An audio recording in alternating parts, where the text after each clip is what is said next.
کہی جاتی ہے کہ آقا دو جہاں کا میلاد ہے، تو ضروری نہیں کہ قمقمے لگائے جائیں، روشنیاں کی جائیں، بلکہ اتنا ہی کافی ہے کہ 2 نفل شکرانے کے پڑھ لیں۔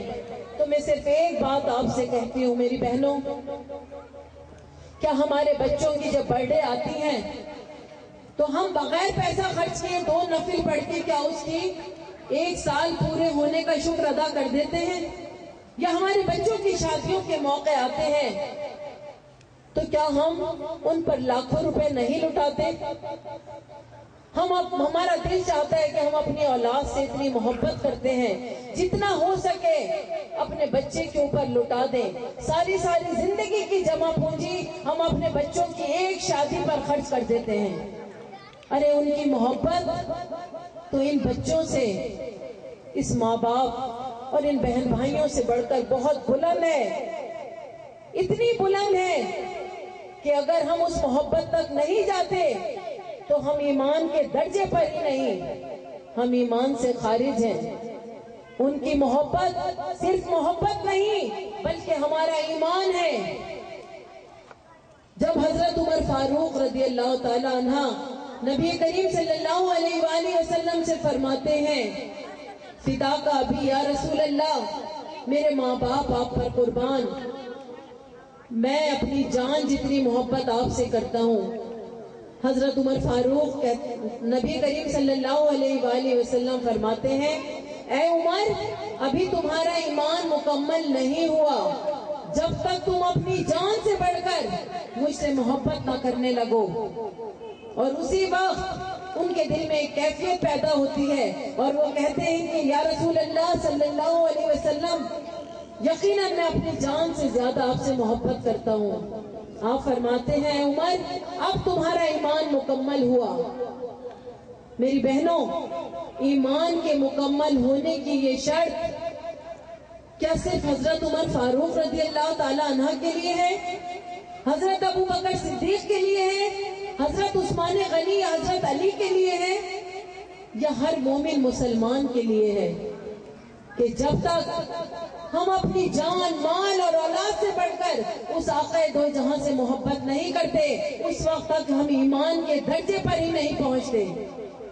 لمحہ فکریہ ہے ہمارے لیے، ہم میں سے بہت سارے لوگ اس دنیا سے جا چکے اور آہستہ آہستہ ہم سب کی بھی باری آ رہی ہے، کل ہم کو بھی چلے جانا ہے۔ لیکن سوچئے، آج ضرور اپنے گھروں میں جا کر سوچئے گا، عشاء کی نماز پڑھ کر تھوڑا سا اندھیرا کر کے اپنے آپ کا جائزہ ضرور لیجئے گا، اپنا محاسبہ ضرور کیجئے گا، کیا واقعی ہم نے نبی کریم صلی اللہ علیہ وسلم کی محبت کا حق ادا کر دیا؟ کیا ہم مکمل مسلمان ہو گئے یا ان ادھورے ایمانوں کے ساتھ اپنی اپنی قبروں میں چلے جائیں گے؟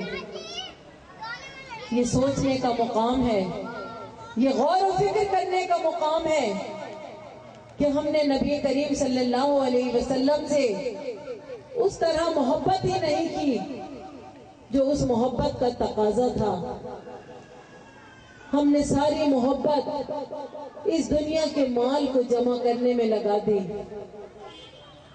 فرض تو ہمارا یہ ہے کہ ہر گھر میں چراغاں ہونا چاہیے، ہر شخص نئے لباس پہنے، ہر شخص اپنے گھروں کو سجا دے اور اپنے بچوں کے سامنے اس حبیب مکرم کا ذکر کرے، وہ ذکر جو ہم نے کرنا چھوڑ دیا، وہ ذکر جس کو کرنے میں ہم بہت زیادہ سستی اور کاہلی کرنے لگے۔